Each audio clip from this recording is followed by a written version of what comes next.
गांव में एक कुम्हार अपनी पत्नी के साथ रहता था। वह बहुत ही मेहनती था। दिन रात मिट्टी के बर्तन बनाकर गुजारा करता था। पर उसकी पत्नी बहुत ही भोली और थोड़ी मूर्ख थी। वह अक्सर बिना सोचे समझे कुछ भी कर देती थी, जिससे कुम्हार को काफी परेशानी होती थी। लेकिन फिर भी कुम्हार उसे बहुत चाहता था।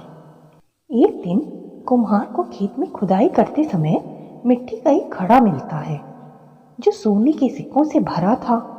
यह देखकर उसकी खुशी का ठिकाना न रहा।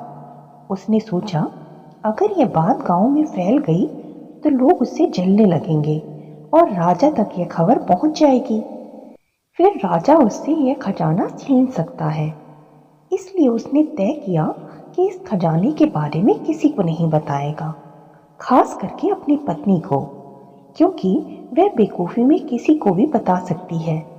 लेकिन अपनी पत्नी से उसके लिए कोई भी बात छुपाना बड़ा ही मुश्किल था। उसे खुश देखकर वह समझ गई और उसने जिद पकड़ ली। मुझे भी बताओ, आखिर तुम इतनी खुश क्यों हो? कुम्हार ने लाख समझाया, पर वह नहीं मानी। आखिरकार उसने उसे सच बता दिया और हिदायत दी। देखो, मैंने तुम्हें यह बात बता तो दी है, लेकिन यह बात किसी को भी नहीं बताना, वरना हमें मुश्किल हो सकती है। पत्नी ने भी हामी भर ली कि हाँ, वह किसी को यह बात नहीं बताएगी।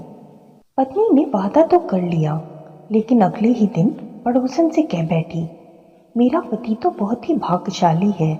उसे खेत में एक घड़ा मिला है जिसमें सोने के सिक्के हैं। बात पूरे गांव में फैल गई और राजा तक पहुंच गई। राजा ने सैनिकों को भेजकर कुम्हार को दरबार में बुलवाया और सारा खजाना जब्त कर लिया। कुम्हार बहुत दुखी हुआ। पत्नी से बोला, अगर तुमने चुप्पी साधी होती तो आज हम अमीर होते। पत्नी को भी अपनी गलती का एहसास हुआ, लेकिन अब पछताने से क्या फायदा। हमेशा धैर्य और समझदारी से काम लेना चाहिए। कोई भी निर्णय लेने से पहले यह सोचना जरूरी है कि उसका क्या परिणाम हो सकता है। बिना सोचे समझे कुछ भी कहने और करने से हानि हो सकती है।